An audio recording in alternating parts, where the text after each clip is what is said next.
I honestly had a really tough time finding the words to write for this video.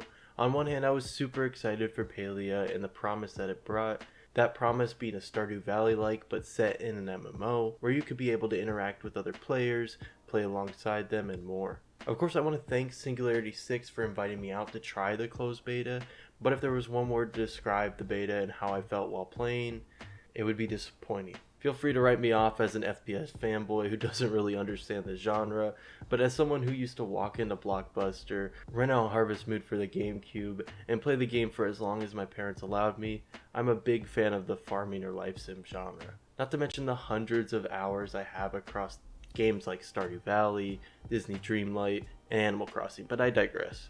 Palia was just disappointing in my opinion. I don't hate the game at all. In fact, I think it has the potential to have a really bright future, but I want to spend this video talking about my first impressions of the game and things that I hope the team at Singularity 6 can improve on and entice me to try out the game again in the future. Before I dive into my reasoning though, if you are playing the game and you're enjoying it, loving the heck out of it, I have absolutely nothing wrong with that. In fact, if you're enjoying it, tell me in the comments below what your favorite part of the game is so far.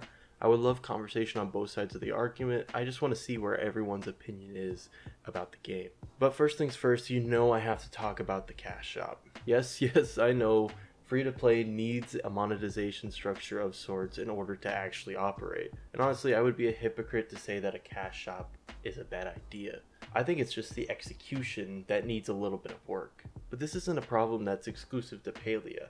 Allow me to earn and unlock and grind for the cosmetics in the game. I mean, at the very least. If someone was able to buy a cosmetic in front of me, I mean, that's fine. There's no big deal there.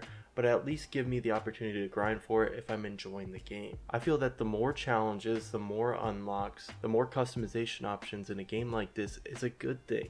And honestly extends the longevity of the game. When you take all of that away, you take away some of the fun and reason behind why you should even play a game like this in the first place. I won't touch on if prices are too expensive or too cheap because I feel like that varies from person to person on perspective. Instead, I'll throw them up on the screen now and I'll allow you to make your own decision. Next up is performance, and I know that performance can kind of differ from person to person, from system to system, but for me, performance was really rough. As a game that's going to be released on the Switch and is currently about to be released on PC, I'm not entirely sure how a game can have this choppy of performance. I mean, granted, it's still in beta, but with the 3080 and graphics on Epic, there was constant stuttering, sudden pop-in, and frame drops all while playing. Let me know down below if you're experiencing this too. I eventually lowered my graphics down to high and it was a little bit better, but I still mainly had the problem in the main town area. Your own separate house instance, for example, was fine. Speaking of a separate housing instance, how come my house is separated from everyone else's? I think it would be super interesting to see everyone's houses in your server in a neighborhood of sorts. It would also add to the natural incentive to continue to play to one-up the other players around you, especially if you're constantly seeing how everyone else's houses are looking. That alone would expand upon one of the bigger gripes I have thus far in the game. Where's the massively multiplayer in this MMO?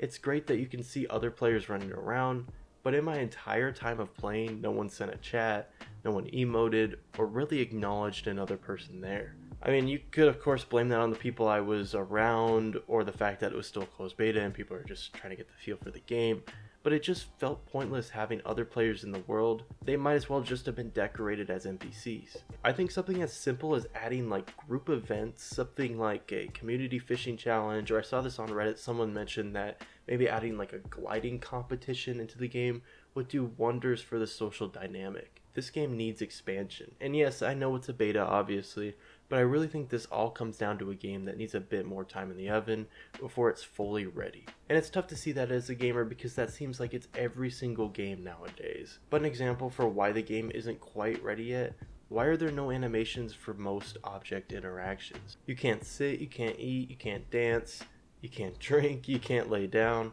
And the funny thing is, I could see RP servers and guilds become a supporting feature in this game.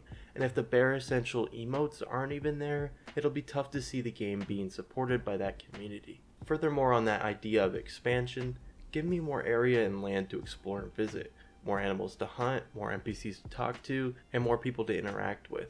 I think that would be the first great step. But with all that being said, I recently created a video on another MMO that was in a tough state at launch, and it eventually rebounded, and that was in Fallout 76. and I definitely believe that Palia can do the same, but right now it's just disappointing.